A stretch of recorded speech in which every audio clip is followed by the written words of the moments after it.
Okay, so we are here at the Snail Games booth. We are with John Lynch from Snail Games. We are going to get a first look here at Black Gold, their newest MMORPG. So, John Lynch, give me like the elevator speech. What is Black Gold? So, Black Gold is our new MMO that we're going to be coming out with. We're shooting for Q4 of this year. Unlike Age of Wushu, this is a little bit more of a traditional style MMO, and you actually have two unique factions which are battling for control of this world. You have one, which we have here, which is a very steampunk-based, dark, gritty, mechanical style. And then we have this fantasy side, which is very much, what we consider high fantasy, lush, beautiful environments, more magic-based, less mechanical-based. And like Age of Wushu, it is going to be an open PvP game where players are always trying to control different areas of the world to get that resource, Black Gold. Very nice. So when can we expect, did you mention closed beta? Is that starting? We are shooting right now for Q4 for beta. We don't have an exact date at this time, but we are shooting for Q4 right now of this year. Perfect. So let's kind of get a little look here at what we can expect in Black Gold. Now it looks like we're starting with a buggy. Yes, so, like MMOs, you have all different mounts, and the mounts are actually unique to the different races. So, on the steampunk side, you're going to see buggies, you're going to see dirt bikes, you're going to see gyrocopter style things. You're going to see all those kind of mechanical things. Whereas on the fantasy side, you're actually going to see, dragons and flying creatures and stuff like that. Trying to get in here. So basically what we're walking into right now is we have a PvP arena to set up to show basically, PvP combat as well as a very unique feature of this game. So one of the really unique features that you don't see in MMOs are these over here. Both sides have these vehicles and mounts that you can actually get into and fight with. And another part of the unique aspect of this is when you go in, you actually go into a first-person mode to actually battle. So you can have people on the ground fighting, you can have people in these mechs fighting, and these are basically helping you take control of the different areas of the world. So this is like kind of mixing a little bit of battle mech into PvP. Now this is going to be obviously a lot more powerful than someone on the ground, right? That is correct. But one of the really fun things is once you start to get used to the mechs and get used to the combat, if you're really quick, you can be running in between the different people's legs, and so they aren't even able to really hit you. So while you're still able to do damage and take them down, you are going to have a difficult time if you're not in a mech as well. So this player, if they're fast enough, they can run around, and you're going to have you're slower moving, so you're not going to get like this guy could just run all around you and kind of dodge your attacks. So right here we have one of the fantasy characters. This looks like the Blade Master, which is a very... you are? No, this one right here is the Blade Master, which is a very heavy melee. Right now I'm playing what's known as the Dark Priest, and so I'm very much a range damager. I always want to be far away. I have abilities which will knock characters back, which will do more damage depending on how far away from them you are. So does this kind of have like typical MMO roles, like is there a healer, tank, So there is to a certain degree, but the way they've designed the skill sets is unlike most MMOs where you can have 3 or 4 action bars that just filled with skills. You actually have a set number of skills that you can have on your bar at each time.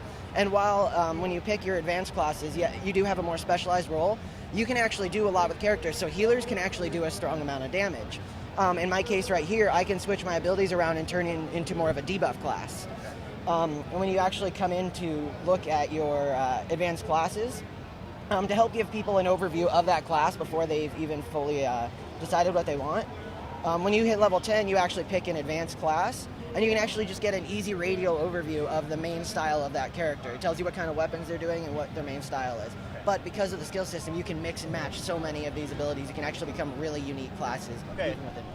Yeah, I've noticed a lot of games are kind of going towards, really customizing your own character, because if you're a healer, otherwise in older games like in EverQuest or something, if you're a healer, you're spending 90% of the time healing or resurrecting someone. So this, if you're a healer but you want to do a little bit of damage, you can kind of add some skills and kind of help out with the DPS. Exactly. It allows you to have customization, even within, because I believe there's 18 advanced classes, but even within that, there's almost like a subclass within that, because you can be more of a buffer, a healer, a damager, like you were saying. And at any point when you're not in combat, you can switch out these skills. So you can always just switch it up. So if you're in a instance or something like that and you need a little bit more heals, you don't have to go out, respec or anything like that. You just drag those abilities on your bar, and you can help out just for that one fight. So is the PvP like open world, or is it has to be instanced? Yes, actually, it is an open world PvP game. In fact, I can go out here and kind of show you the size of the map. So the map is absolutely huge. It's over 300 square kilometers worth of environment. So we're in just like a little area up here. Speaking of the open world PvP, there are basically wells all across the world, which are these black gold resources, which both factions are trying to take control of. So when you have the more steampunk over here and the more fantasy, as you start to merge closer, you're going to see those kind of start to clash a little bit because these two worlds are merging. So there might be a well over here on the fantasy side. We'll have a guild that goes and runs and takes over that, and that gives a resource to the other faction. So you're always trying to vie for control for these points. So is it a little like PlanetSide 2 where you're always warring, or is it not as intense as that? Like, can you take over huge cities on the other side? Or? So you don't take over huge cities. It's mostly controlling these wells, but when you control these wells, you start to just control that area, so you can actually start to create choke points in this environment to try and keep the fantasy side. There's one city on the Steam side which actually moves around with you. So the environment will not always look exactly the same because it will change a little bit based on who controls the most black gold. I mean, that sounds awesome. So what are like, there's lots of MMOs. Why would someone want to be like? Why would someone say, "Oh, I want to try Black Gold"? Like, what's a really distinguishable aspect? I think one of the biggest distinguishable aspects, besides just the mechs, besides the amount of customization for classes, I think one of the biggest ones is the fact that you have these two different worlds, a steampunk and a fantasy. Most MMOs, it might be high fantasy, high sci-fi, and that's the only world you have. In this, you have both of them. So if you want to be more of the lush environments fantasy, you can do that. If you want to be more of a dirty, gritty steampunk, you can do that. And you have the option to be on either side at any time. So you can actually get that more of a style that you want. Oh, you can change, your character can change between the sides, or you can start... You can have both. You can have both. I would say one other really big aspect is an active combat system. So unlike a traditional MMO where every one of these abilities is just all targeted and stuff like that, some of my abilities I target somebody, but other ones are pure directional, so I actually have to be facing somebody. So you can actually be in combat with two people at a time, where you're using your seeking attacks on one person while using your closer and directional attacks at them. So you can be fighting 2-3 people at the same time.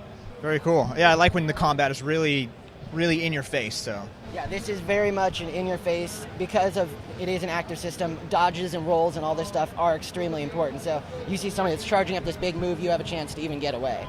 So do you have guilds, player housing, any of that sort of thing? Right now, we do have guilds, and we're still working out, all the final details for that. But we do have guilds, and those are going to be a massive part of the game because those guilds are going to be the ones controlling those black gold wells.